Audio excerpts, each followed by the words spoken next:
નમસ્કાર, યલગાર ન્યૂઝમાં આપનું સ્વાગત છે। જોઈએ આજના મુખ્ય સમાચાર। બોડેલીના હરિભાઈ માર્કેટમાં આવેલી એક બંધ દુકાનમાં મોડી રાત્રે આગ લાગતા અફરાતફરીનો માહોલ સર્જાયો હતો।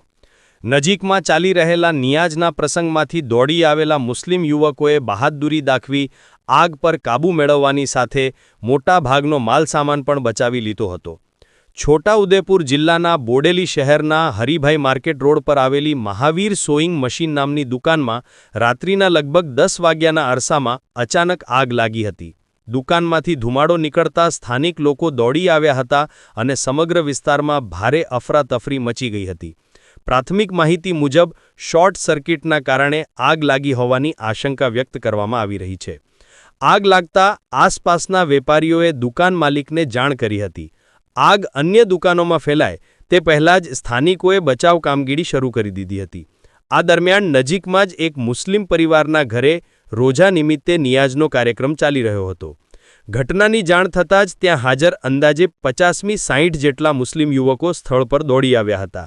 યુવકોએ કટર મશીનથી દુકાનનું શટર તોડી અંદર પ્રવેશ કર્યો અને આગ વચ્ચે રહેલો માલસામાન બહાર કાઢવાની કામગીરી હાથ ધરી હતી। બીજી તરફ સ્થાનિક લોકો ડોલમાં પાણી ભરી આગ બુઝાવવાના પ્રયાસો કરતા રહ્યા હતા। ઘટનાની જાણ ફાયર બ્રિગેડને પણ કરવામાં આવી હતી। જો કે ફાયર ફાઇટર પહોંચે તે પહેલાં જ સ્થાનિકો અને યુવકોએ ભારે જહેમત બાદ આગ પર કાબૂ મેળવી લીધો હતો। સમયસર આગ કાબૂમાં આવી જતા આસપાસની અન્ય દુકાનોમાં આગ ફેલાતી અટકી ગઈ હતી।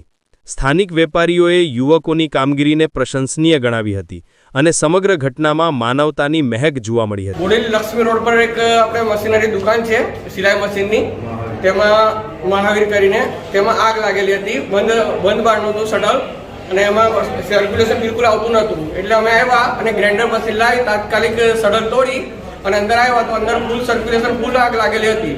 તો તાત્કાલિક આજુબાજુથી ડોલો પાણી લઈ અને ઓલું અમે અમારી ટીમ અમારા મિત્ર બધાએ તાત્કાલિક બધો સામાન બહાર જેટલો નીકળે એટલો તાત્કાલિક તરણ અમે કાઢેલો છે। ના કોઈ જાણકારી નથી, એમને થોડું નુકસાન થયેલું છે ખાલી અંદર। અને બંબો કેટલી વારમાં આવ્યો હતો? બંધો અડધો કલાક ઓછામાં ઓછો થયો ફાયર આવતે।